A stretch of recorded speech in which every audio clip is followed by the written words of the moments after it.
बोहरी बिरादरी आज मुल्क भर में ईद उल अज़हा मजहबी जोशो खरोश से मना रही है। कराची के इलाके सदर की ताहरी मस्जिद में नमाज ईद उल अज़हा अदा कर दी गई, जिसमें बोहरी बिरादरी के अफराद की बड़ी तादाद ने शिरकत की।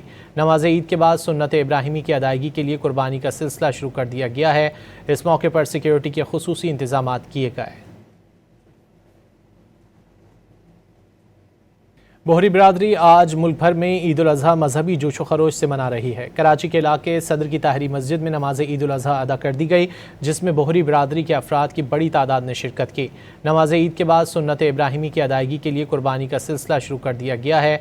इस मौके पर सिक्योरिटी के खुसूसी इंतजाम किए गए। बोहरी बिरादरी आज मुल्क भर में ईद उल अज़हा मजहबी जोशो खरोश से मना रही है। कराची के इलाके सदर की ताहरी मस्जिद में नमाज ईद उल अज़हा अदा कर दी गई, जिसमें बोहरी बिरादरी के अफराद की बड़ी तादाद ने शिरकत की। नमाज ईद के बाद सुन्नत इब्राहिमी की अदायगी के लिए कुर्बानी का सिलसिला शुरू कर दिया गया है।